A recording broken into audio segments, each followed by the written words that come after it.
Tubahaye ikaze kuri channel yacu Miss Theonie, hahandi tuganirira ibiganiro byubaka ubuzima.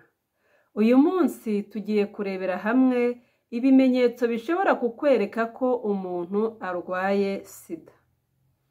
Nubwo sida itagaragarira amaso, ariko hari ibimenyetso ushobora kubona ukagira amakenga, ugatekereza ko umuntu yanduye ubwandu bwa virusi itera sida, ku buryo bigeze ku kigero tuvuga ko arwaye sida.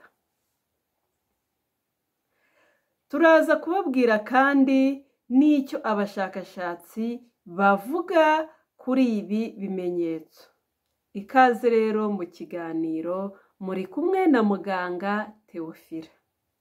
Niba ari ubwa mbere wumvishe ibiganiro byacu, kora subscribe, ukore no kunzogera kugira ngo tujye tubana umunsi ku wundi.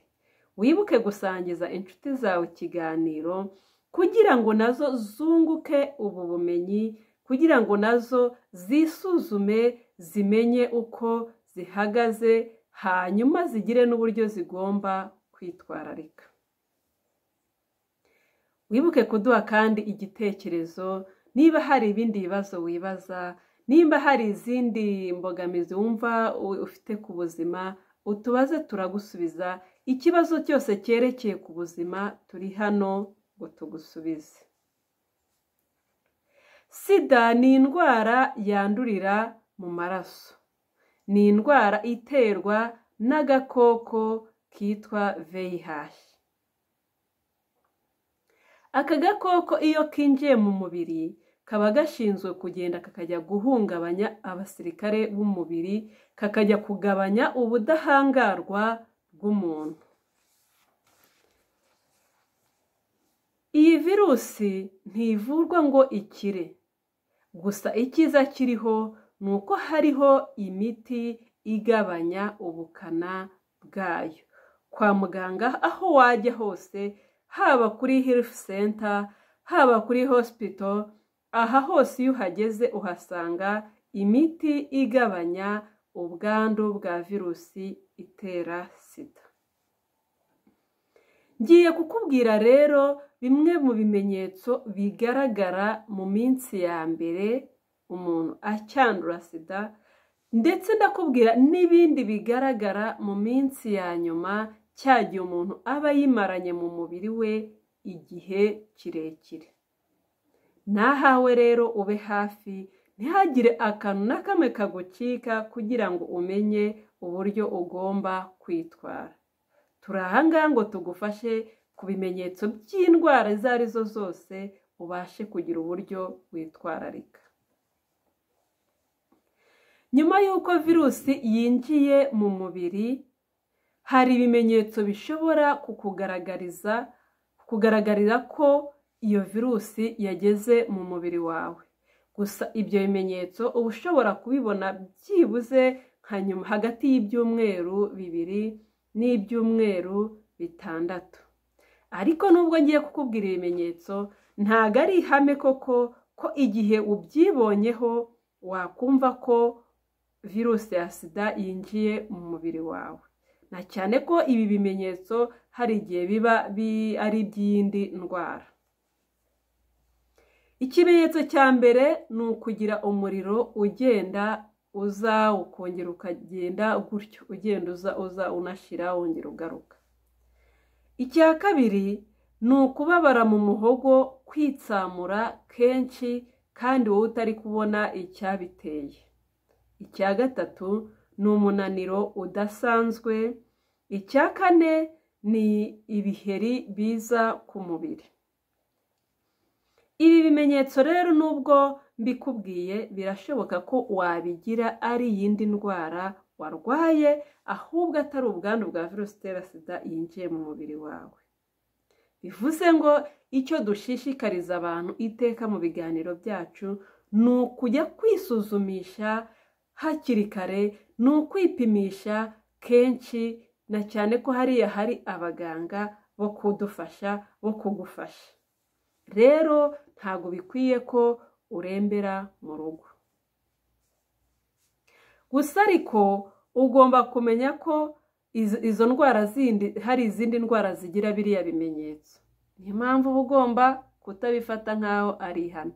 Ntabwo ari ihame ko ibi bimenyetso igihe cyose ubibonye wumva ko wanduye virusi itera sida.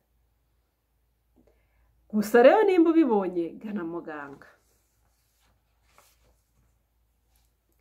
Reka tuvuge ku bimenyetso by'igihe kirekire. Na cyane ko ibimenyetso by'igihe kirekire byo akenshi umuntu wagaragayeho ibi bimenyetso rwose nta byanga byakunda iyo agiye akisuzumisha ubwandu bwa virusi itera sida aba ashobora gusanga koko yaranduye ubwandu bwa virusi itera sida.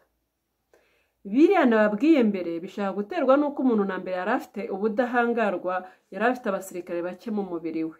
No virusi yageramo na babandi bake yari afite igatangira kubarwanya, igatangira kubaca intege. Kwa kubaca intege rero umuntu agahita atangira kwiyumvaho utwo tumenyetso.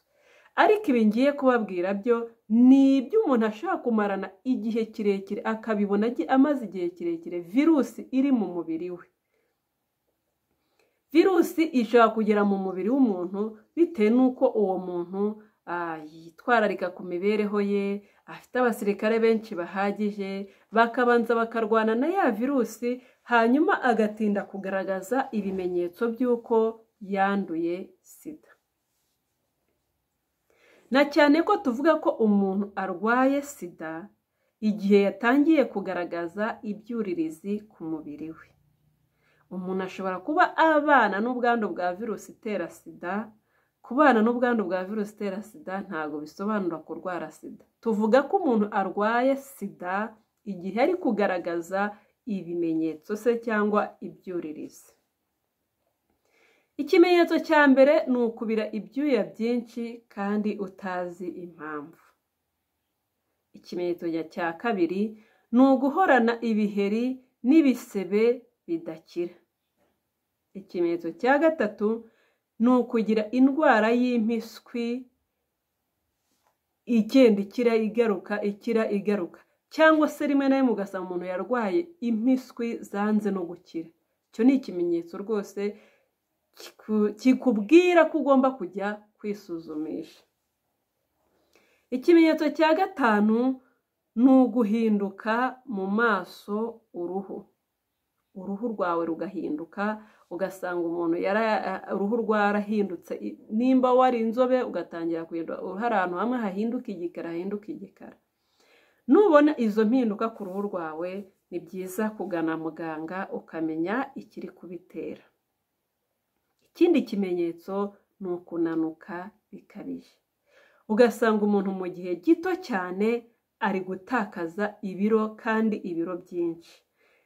Icyo gihe nimba bikubayeho kandi ukabona nta kintu wahinduye mu mirire yawe, nta kintu wahinduye mu mibereho yawe, icyo ni ikimenyetso kikwereka ko ugomba kujya kwa muganga kwipimisha. Abashakashatsi bemeza ko umuntu ashobora kubana na virusi itera sida igihe kirekire ataragaragaza ibimenyetso. Ni ukuvuga ngo ushobora kumarana igihe kirekire virusi itera sida ariko utaragaragaza ibimenyetso bivuga ko urwaye sida. Ibyuririzi bitaraza, abasirikare baba bakirwana na ya virusi, hanyuma we umubiri wawe ntucike intege ngo ugaragaze ibyuririzi.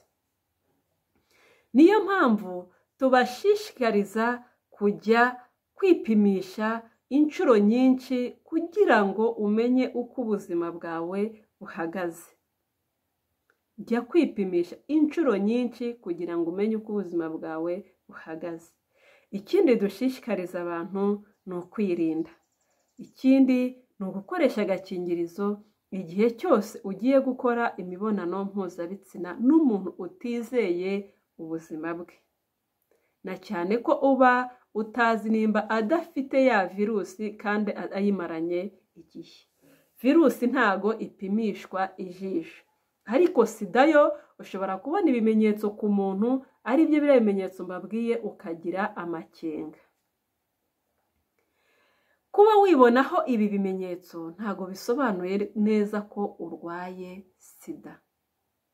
ahubwo ikizakubwira ko urwaye sida, ikizakwemeza ko urwaye sida, ni uko uri bugende ukajya kwa muganga ukipimisha, bakagusuzuma bakamenya niba nta bwandu bwa virusi itera sida buri mu maraso yawe. Kwa muganga rero haba n'utundi dukoresho umuntu ubwe ashobora kwipima ari mu rugo, ako twita self testing. Ni ukuvuga ngo ako gakoresho ushobora kugatwara iwawe ukagenda ukipima, ukagenda ukamenya uko ubuzima bwawe buhagaze. Niba rero wumvishe ikiganiro, niba wakurikiye zino nama ziri muri iki kiganiro, ubu nicyo gihe nawe ngo wisuzume umenye uko ubuzima bwawe buhagaze. Niba hari ibimenyetso wibonaho ukabona bisa nk'ibyo nakubwiye, nicyo gihe ngo ugende kwa muganga, ujye kwipimisha, ujye kwisuzumisha, bakumenyere uko ubuzima bwawe buhagaze, hanyuma ubeho utekanye, uzi uko ubuzima buhagaze.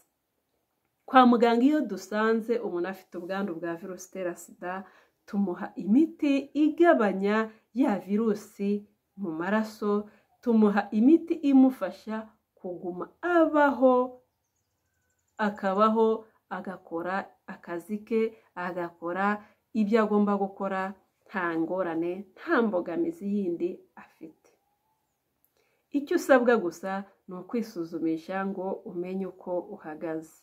Ikindi, reka dufatanye, reka twese dutizanye imbaraga, turwanye ubwandu bushya bwa virusi itera sida. Kandi birashoboka. Ikintu cya mbere kiri butume bishoboka ni uko iki kiganiro gihereza abandi, nabo bakamenya ibimenyetso, nabo bakumva izi nama, hanyuma bagafata ingamba zo kujya kwisuzumisha, zo kujya kwipimisha, bakamenya uko ubuzima bwabo buhagaze.